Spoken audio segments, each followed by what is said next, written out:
right, so that's all kind of depressing, but let me tell, well, actually, I'm going to do a little bit more depression, and then we'll get to the good news, okay? So just bear with me, and let's talk about both the official outlook and then the way in which we are doing deficit reduction that's getting attention in the newspaper.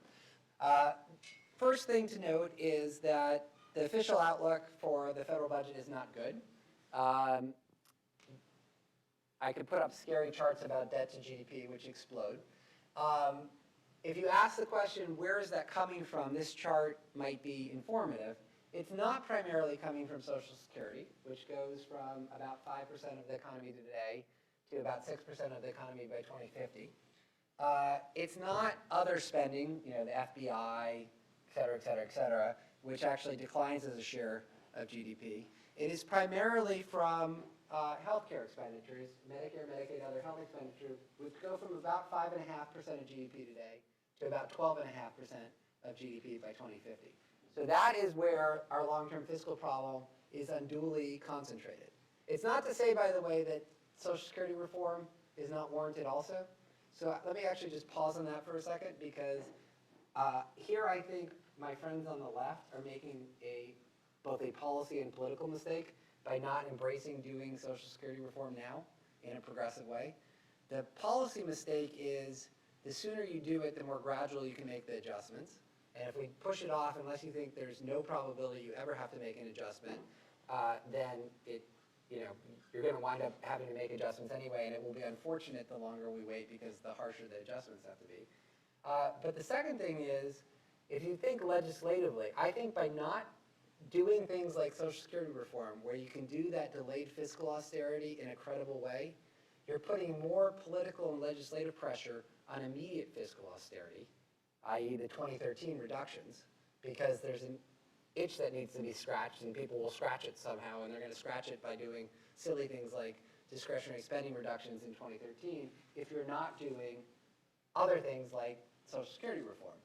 And so the irony, therefore, is the people who are most in favor of what I'll call naked stimulus, just doing more stimulus, and no back-end deficit reduction like in Social Security reform, are arguably making the labor market worse today, because by not offering up any alternative on a more sensible fiscal austerity path that's delayed in its implementation, you wind up with the immediate stuff, which is harmful to the labor market today.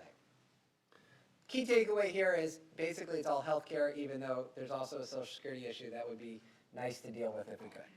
So let's first turn to the way in which we've been doing deficit reduction, and then I'll end on some of the good news, and then come back to some of the depressing stuff on political economy towards the end, and then I'd be happy to answer any of your questions.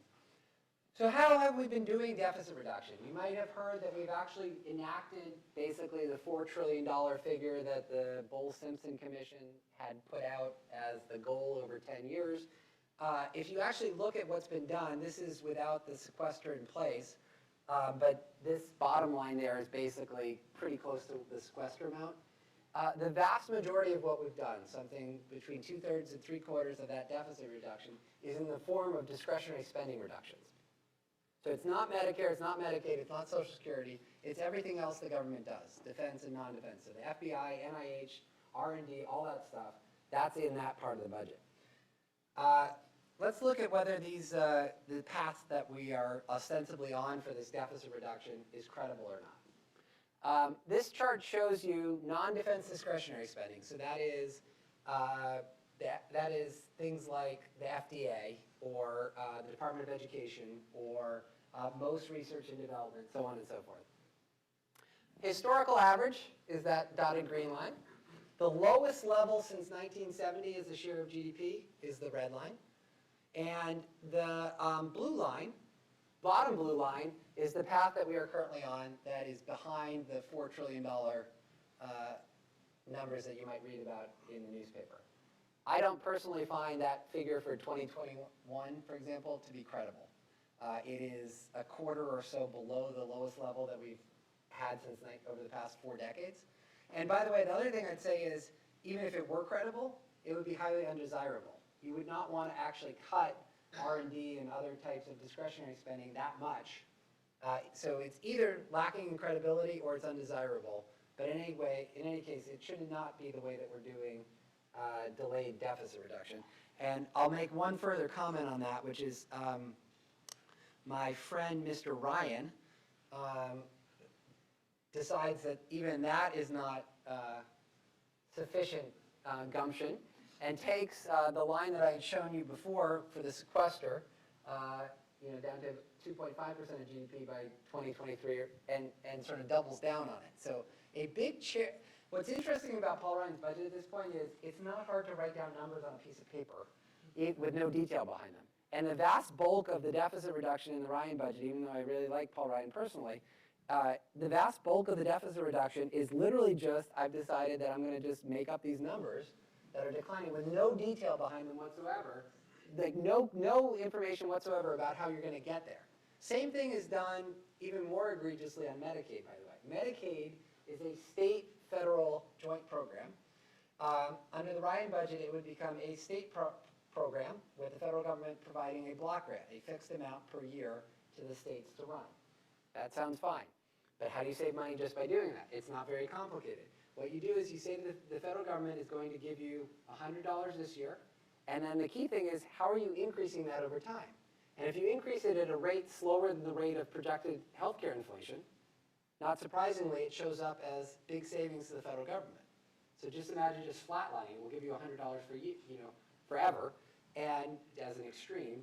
And under the current budget, where the federal government was sharing in roughly 2/3 of Medicaid costs, its costs were rising with healthcare costs.